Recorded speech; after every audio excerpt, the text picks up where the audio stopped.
2,500 years ago, which is quite a while ago, there was an individual who walked on the earth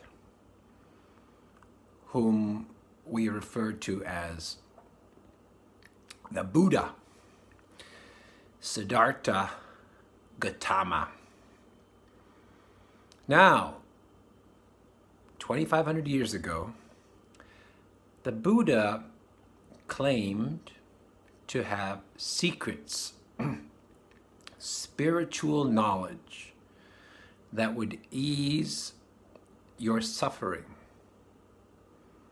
so that you can walk through the earth and live your life without the pain and suffering that the other individuals were experiencing.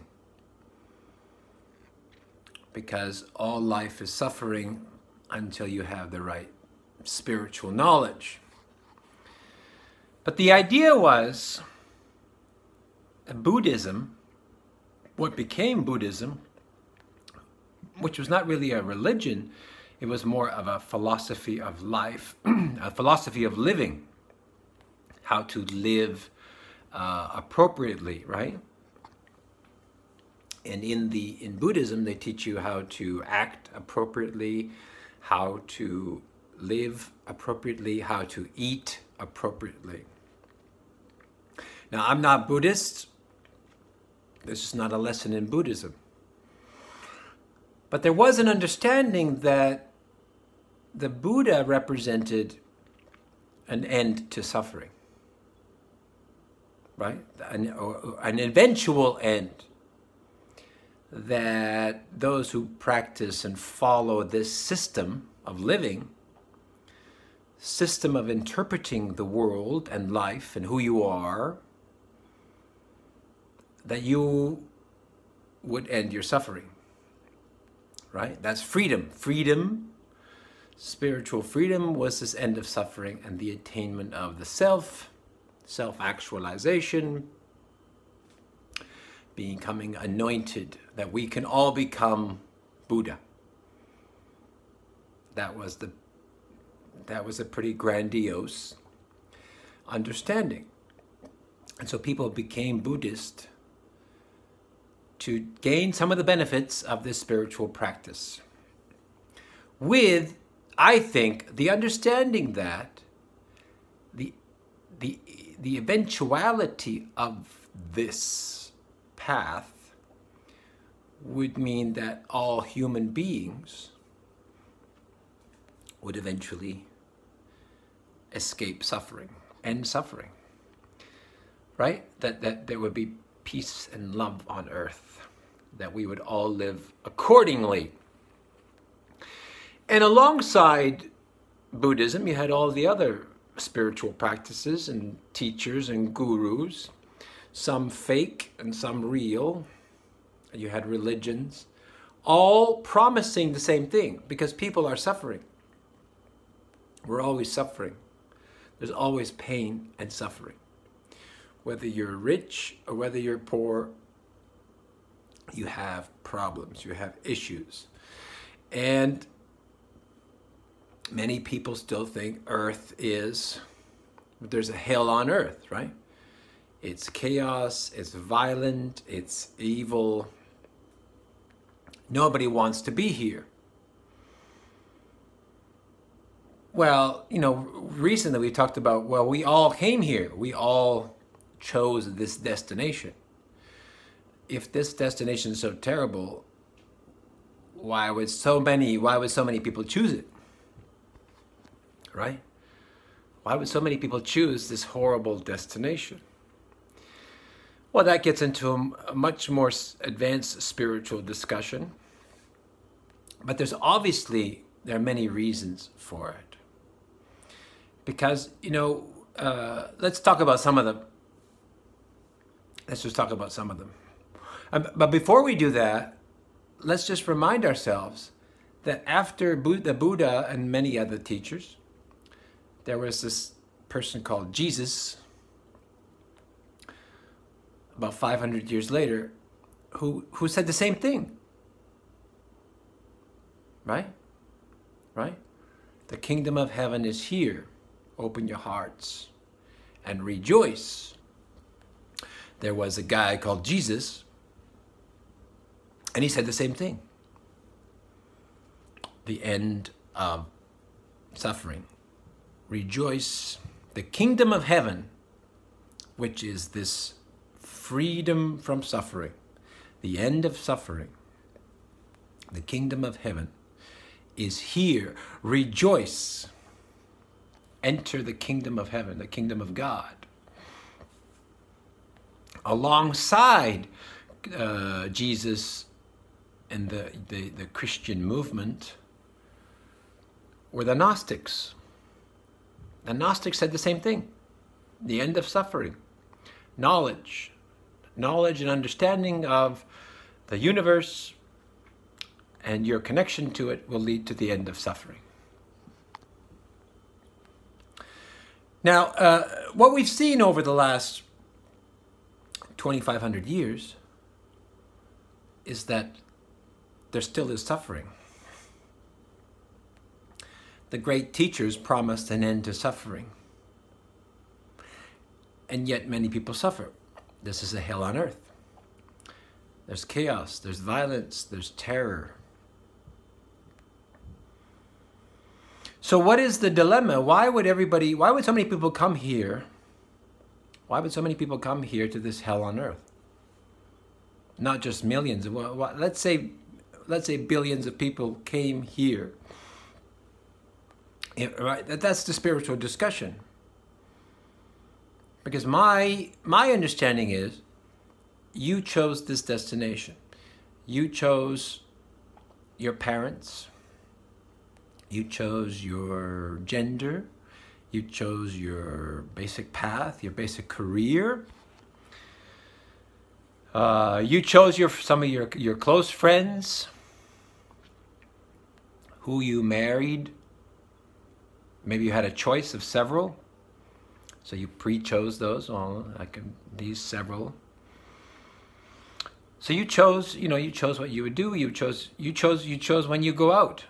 You chose when you come in, you chose when you go out. You chose if you're born as a baby, as incarnated as a child, and you grow up. Or you chose if you walk in, and you come in at a certain adult age, and then you go along. And all of this stuff can be happening very fast. So someone could be born as a child, and then at age 18, they could go out, and someone else could walk in at 18. And they would live until 35, they would go out, and someone else could come in at 35. We don't have the technology to prove that. But my understanding is that is entirely plausible. That one human life can carry multiple souls or incarnations, whatever you want to call it. I mean, we're going to get tied up. I don't want to get tied up on the language because, to me, incarnation is a science. It's not divine. It's a science. It's a transfer, transferring a soul into a body.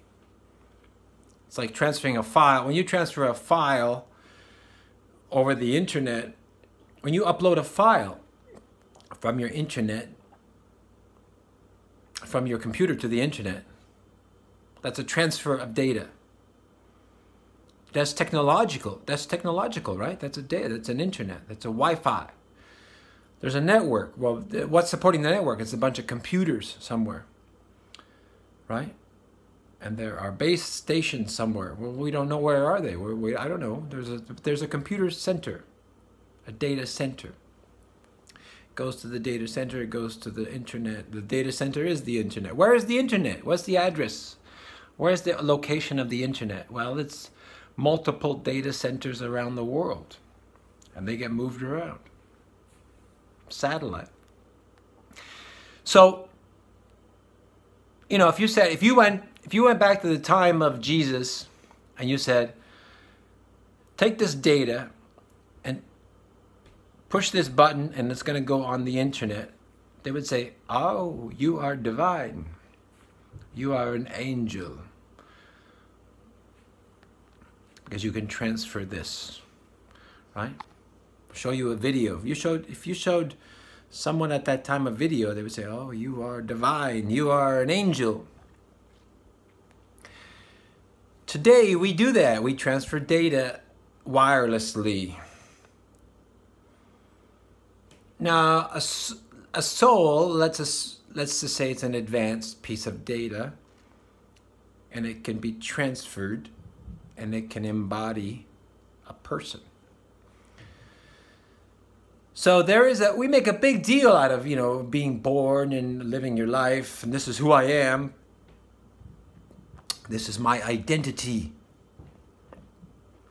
It's such a sacred thing, but really it's a technological process. I transferred the data of my life, my identity, into the body. I became alive. I became, incarnated. I incarnated. I transferred and activated the body. And that's living the life. Now, there are times that you can transfer out and someone can transfer in. Right? Why? So the question, I'm not trying to prove the science of incarnation.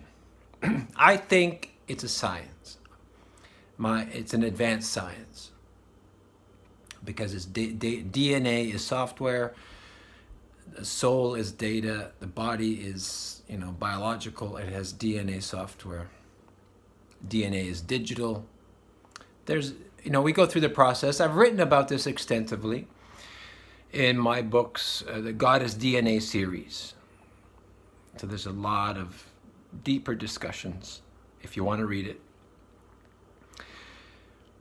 But why would so many souls come here to embody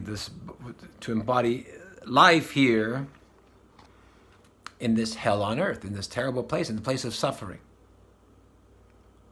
Because not everybody suffers. Some people who practice Buddhism, they don't suffer. Because they know how to end suffering, they know how to ease suffering. They have attained some level of awareness, awakening. Maybe some of them are anointed. Same with Christians. Christians, they embody, Jesus, and they walk through life without suffering. And whatever your faith is, whatever your spiritual faith is, I'm not Christian and I'm not Buddhist, but they all serve the same purpose. I'm not even Gnostic. They serve the same. They serve the purpose of to end suffering. I guess my way is to use reality science, right? If you follow my work, it's I go through the science of reality. And that's my way. That's my way of easing suffering, and it's based on shamanic principles. I think the shamans were here when Buddha was here. The magicians were here when the Egyptians, the old ancient Egyptians, were here.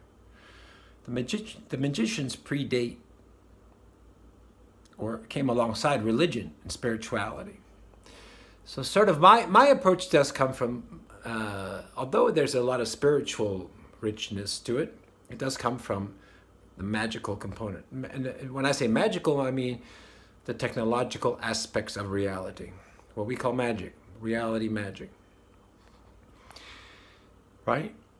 And when you understand how reality works, and when you understand your purpose here, then your suffering decreases, right? You suffer when you don't know what to do, who you are. What am I supposed to do? How come I'm alone? Who am I supposed to be with? Why do I have financial debt? Why do I have these problems, health problems? That's when you suffer.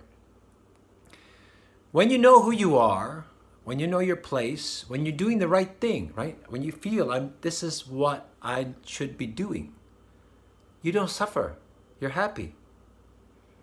And when you fall out of that frequency, you start to suffer. That's why I talk about frequency, that if you can maintain the right frequency, you won't suffer. And you will be doing the right things. And then when you fall off the path, you fall out of that frequency, that's where the suffering, that's where the confusion, that's where the anger, that's where the addiction comes from. This confusion. And the world, reality is designed to confuse you. It's designed to create chaos. It's designed for you to focus and find your frequency. Again, my approach is always more technological. So, when I find your frequency.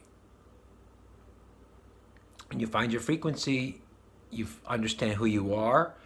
You understand what you should be doing. Maybe what you should be doing is not the great thing. Maybe what you should be doing is maybe you're not rich. Maybe what you should be doing is pretty boring. Maybe what you should be doing is pretty mundane. But that's what you should be doing. When you know what you should be doing, that's where you end suffering. And then as you go along, you need to change, and then you know when to change, and you shift, and you do something different. I go through this, I'm not speaking from, like a cardboard box. I live my life, and I go through life's challenges. I go through life's problems. I have a lot of challenges. I have all the challenges everybody else has. Even though I'm able to talk about these things. And by having these challenges is how I learn more. This is how I learn more, and I share my knowledge. The reason I make these videos is I share my knowledge. I think a lot of people go through the same thing. Life is pretty much the same. If you have more money or less money, human beings are essentially the same. We have the same problems. We have emotions, we have expectations, we have wants and needs. We have psychological issues, we have physical issues. We have the same organs. Unless you got different organs, then, we're going to be the same. Religions and spiritual faiths, they all have the same purpose, to end suffering. Some religions, I argue, fail to do that. That they make you suffer. And that you should stay away from. You should stay away from any spiritual faith that keeps you suffering. And you should find spiritual faith that ends the suffering.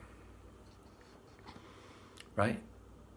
But essentially, human beings are the same. It doesn't matter your language, your culture, where you live, male, female. I mean, you're going to go through life and have the same basic problems. What I'm experiencing in my life, I think many other people are experiencing. And when I go through things, when I learn some knowledge, I share it. And so whenever we have these talks, I not only talk about the advanced stuff, but I also bring in this life experience. Because I think we share that. And I know some people, they don't want to include that. They want to come here and say, I am on the pedestal, I am the guru. It's just, it doesn't make sense to do it that way. It's not for me, it doesn't make sense. I'm a human being, living a human life, and we all have these kinds of situations, and I think we can benefit from that. I don't get off of here and then all of a sudden float and levitate. I'm a human being. I have problems, I have issues, I have weaknesses, I have strengths, I have challenges. I have to do basic things like everybody else. I have to chew my food. Paris, how dare you chew your food with such great knowledge, and you speak to extraterrestrials. You gotta chew your food. Why can't they give you pre-digested food? Why don't they just take you aboard the ship and just end your suffering? Because I came here. We all came here. There's no point in being away from here. There's no point in me going up on the ship and enjoying my life. Because why? Why come here? Why? Because you came to learn, or you came to teach, or you came to experience. So why so many billion people come here? Because they came to learn, to teach, or to experience. That's why you come here. It's like you go in the jungle and you say, why are there so many spiders? Why are there so many snakes in the jungle? Because it's a jungle. It's a jungle. Am I missing something? It's a jungle. So if you chose to go to the jungle, you can expect to find snakes and spiders, and wolves, and lions, and bears, and elephants. Right? If you go to the jungle. So if you come to Earth, if Earth is the jungle, you knew what you were getting into. Now, fortunately, there are teachers who came here, like Buddha, like Jesus, and like many other teachers. Even like Joseph Campbell. He's a more recent addition. Joseph Campbell. He studied mythology. He taught it. He taught it for years. If you go to school, they're teachers. So you come to this jungle, and there are these teachers who say, follow my faith. My path will end your suffering. All of these spiritual faiths, these paths, wisdom, is here so that you can do what you're supposed to do. So that when you find your frequency, you will have ended the suffering. Right? When you have ended the suffering, you will have attained knowledge. When you have attained knowledge, you will have understanding of the way the world works. When you have understanding of the way the world works, you will have conquered yourself. You will have conquered yourself, right? Because you will have, if you have conquered yourself, you will have understood the way the world works. You will have ended your suffering. So if you are suffering, if you're having challenges, then you need to follow some path to get you to the next level. You need to follow some path to end the suffering, to understand the world, and to finish what you came here to do. It's not that you came here to do the wrong thing. It's not that you came here by accident. It's not that you came to the wrong place. You came to the right place, but it's a jungle. You need to navigate the jungle, right? You need to navigate through the jungle in order to do what you came here to do. And then you'll have learned what you came here to learn. You will have experienced what you came here to experience. You will have taught and helped who you came here to teach and help. And then you will go on. There's no mistake. I don't think there's any mistake you coming here. Now, maybe you came here with a lot of baggage. I think we understand that. I don't want to repeat it too much. Some of you came here with a lot of baggage from previous lives that you didn't accomplish and that you still suffered. And some of you came with baggage from other places. So your life may have been hobbled to some extent. But your path, your career reflects that. You may be a celebrity, and in the eyes of others, that's a great thing. But in your eye, you may feel like you're kind of a prisoner, that you're forced into becoming a celebrity. because there's disadvantages to becoming a celebrity. And you may have had to navigate that challenge. But there's no mistake. You decided, I'm going to follow this path in order to accomplish my goals, whatever they are. And some of you shouldn't be celebrities. You know, you've kind of went off the path. But whatever you're doing is designed to give you your life lessons, your experience, whatever you came here to do. I don't want to judge or limit why we're here. And it's not necessary for you to think you're going to be like me, or to have my situations or my problems or my understanding, my knowledge. But it's important to understand that you're at the right place. And it is a difficult environment. It is a difficult environment. And you need to focus and you need to find your frequency. You need to navigate the jungle. And that's why we talk about the spiritual faith. The spiritual teachers, they come here to provide knowledge so that you can end the suffering and do what you came here to do. Now, over the centuries, over the millennia, different teachers come down because the situation is different, right? The Buddha didn't have a laptop computer. Buddha didn't have an iPhone, right? Jesus never had an internet, right? He didn't have air conditioning. So as the centuries and the millennia change and shift, new teachers come down with new knowledge, such that in the modern day we don't call them spiritual teachers anymore. We call them, motivational coaches. We call them experts. We call them doctors. We call them authors. We call them alternative thinkers, ufologists. We don't call them what we called them before, but we recognize that they bring knowledge. And the knowledge is designed to end suffering and to help you attain your goal. That's what they're there for. So they're here, they come here, and we change the labels, change the knowledge.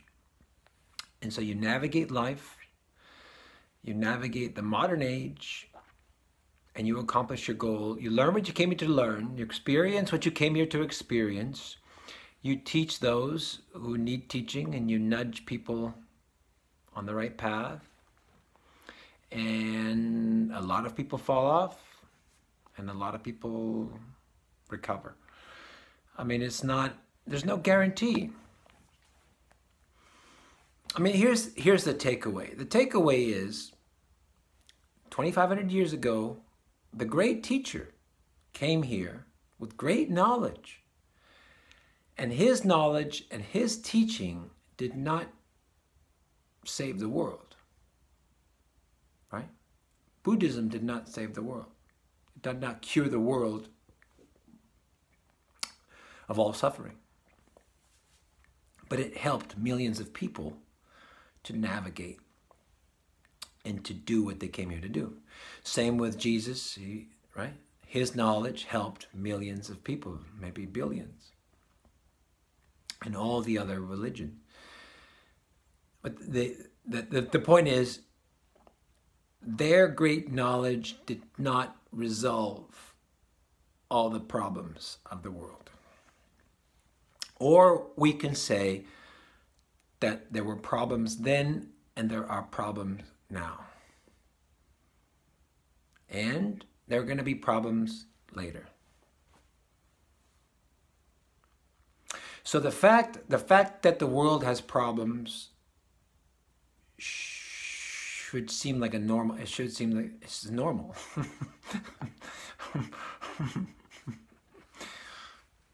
Right? That's my point. That the problems are not going to go away. They haven't gone away for 2,500 years. Why would we think, because maybe sometimes people think, well, when a Messiah comes, he's going to fix everything. No, because that's just not the case. Buddha didn't fix everything. Jesus didn't fix everything. All the other teachers didn't fix everything. The promise of a new teacher to fix everything, it won't happen. That's why when you have an understanding of the world, the understanding of the world is not everything's going to get fixed. It's a jungle. If you go to the jungle and you wipe out all the trees and you kill all the animals and all the insects and birds and reptiles, and there's a flat land, dirt, right? You wiped out everything. And it's a flat earth. No more jungle. It's not a jungle anymore. It's a piece of dirt. You're not going to the jungle. You're not in the jungle anymore. It's dirt, okay? It's all dirt. Yeah, there are no more, the snake's not going to bite you because there's no more snakes. There's nothing. So, I'm laughing because I think some people are thinking that we're going to get rid of the jungle.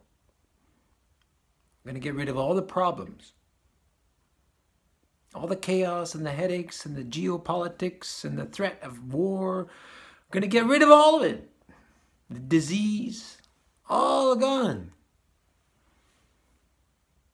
Just like you're going to wipe out it's not a jungle anymore. It won't be earth anymore. It won't be a place to live anymore.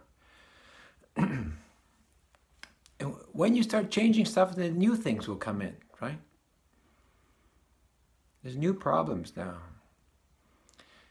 Back in the 2,000 years ago, they didn't have climate change. The icebergs weren't melting. Most people didn't even know what an iceberg was. They didn't worry about it. Now everybody knows it's an iceberg. It's melting. It's climate change. Help. In the future, it's going to be something else. The moon is shrinking. Oh my God, the moon is shrinking. It's shrinking at 1 inch per year. At the rate of shrinking, we're going to lose the moon. They're going to try to find ways to make the moon bigger. I mean, there's no end to it. That's when you come to a reality, that's problem. It's a jungle. It's a jungle. It's going to stay a jungle. If you wipe out the jungle, it's not a jungle anymore. Nobody will come here. If I wipe out the jungle and it's a piece of dirt, and I say, "Hey Frank, you want to go? You want to go there?" He said, "Well, what are we going to do there? It's a piece of dirt. There's nothing to do. I can't hunt elephants. I can't go on a safari because there's nothing. It's dirt. They should have left the trees. They shouldn't have killed all the animals." Right? So, earth is earth. Earth is a jungle. You come here, you incarnate, and you use that knowledge that comes down.